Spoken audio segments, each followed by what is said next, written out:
Hello practice challengers, here is your day one exercise. So I'm splitting it into two levels. The first exercise is for beginners and it's a finger dexterity exercise called finger push-ups. So if you consider yourself a beginner fiddler who is probably quite comfortable fiddling, you have your left and right hand going quite well, you're learning nice easy tunes, but you might not have your speed under your belt, this is the exercise for you. It's called finger push-ups, and I'm doing this in one video in case some of the more advanced fiddlers would like to use this or take some ideas for teaching for themselves. So here we go. We're going to do finger push-ups in rhythms. So you're going to play chocolate bars and Kit Kats and then walking up the scale. Chocolate bars and Kit Kat is your rhythm. 5, 6, 7, 8.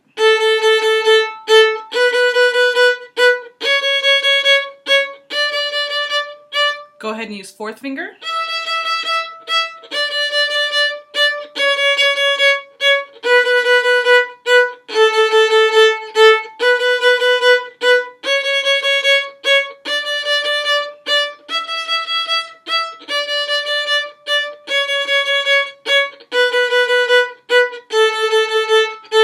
Now, two things I want to point out. When we first learn, we focus on placing all the fingers down at the same time as you walk your way up.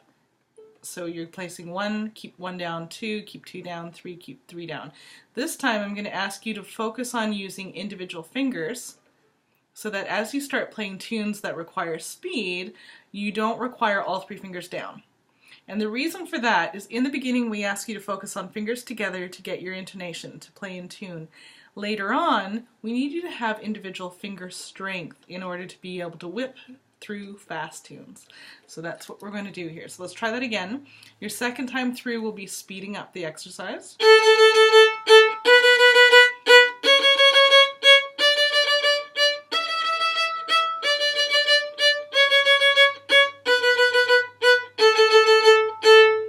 This time I want you to switch your rhythms. So now we're playing up bow on the A.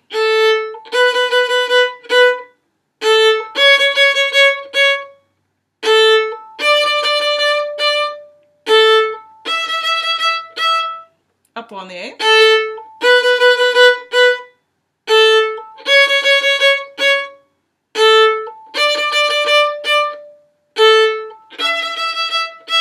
You have two things going on there. I'm getting you to focus on tuning to the open A, then move your finger down. So you are focusing on the practice relationship of hearing the difference between A open and B, or A open and first finger, then A open and C sharp, your major third, A open and D, your perfect fourth, and then A open and E, your perfect fifth. So you're learning and training your ear at the same time to hear if you're perfectly in tune between those distances.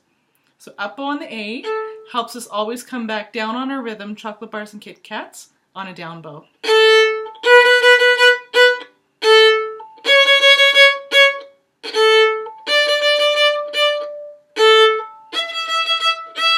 Your focus this week is to start with the A string. Once you get comfortable, not this week, sorry, I'm so used to teaching on a weekly basis. Your focus today is to actually run through all the strings. So once you get comfortable with A string, I want you to do the same exercise on the E string.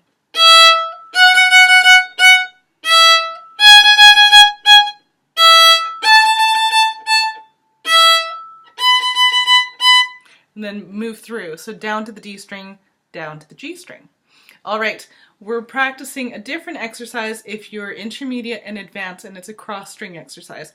So you're focusing on two things. We're marrying the idea of finger dexterity, so playing crisp and clean on the fingertips and not catching a finger over 2 strings. And then the second or most important focus in this exercise is weaving through the strings so you're only getting 1 string at a time and it's not sounding muffled, distorted, or like a double stop.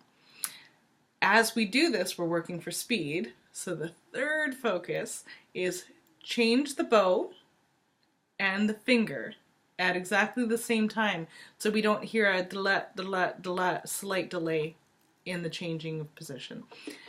So that said a lot, but this is what we're looking at. So the toughest string crossing exercise is actually the A and the D string because of how parallel those two strings are on the violin.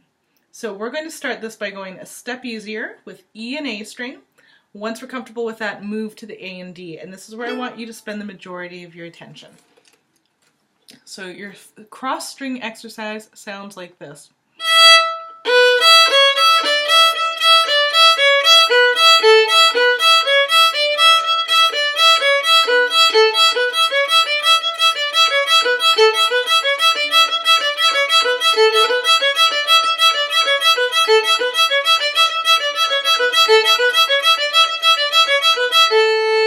All right, so what was behind that madness? I want you to think of two things. You're starting up bow on the string above, come down bow on your main string. So the main string is the note or the string that you're placing your fingers on.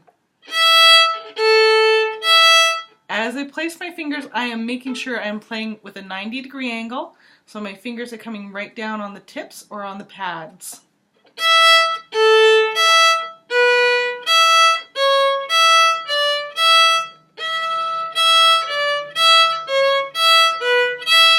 So the second thing to think about, or second item to think about, is that I have rotated my elbow under the violin to support that intonation. So A, B, C sharp, D, E is perfectly in tune, and then all the way back down. So that way I don't have to ever compensate my tuning by playing on the flats of my fingers.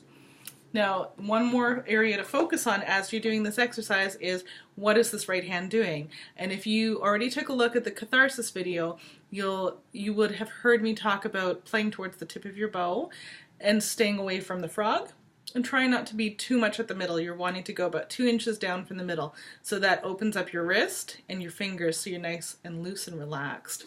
And that looks like this.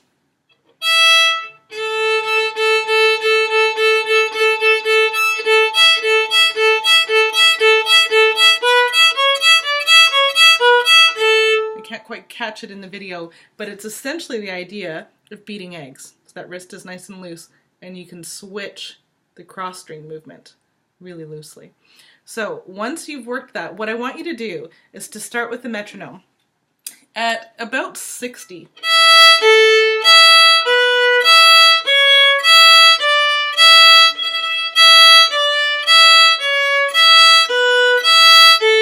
And work your way up till you're at full real tempo, so the pace of a reel or a polka.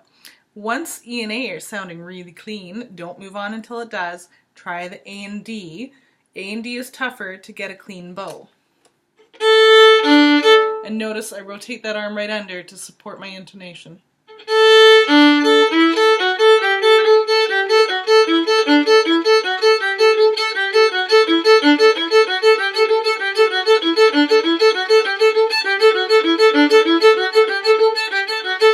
Remember, your starting speed for this is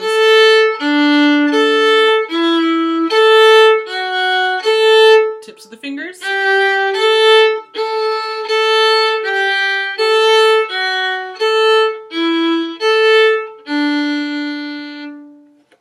And there you have it. I would love to hear your exercises. If you want to come on over and post them on the Model Fiddler Facebook page and share your progress with us. Have a great day. We'll see you on day 2.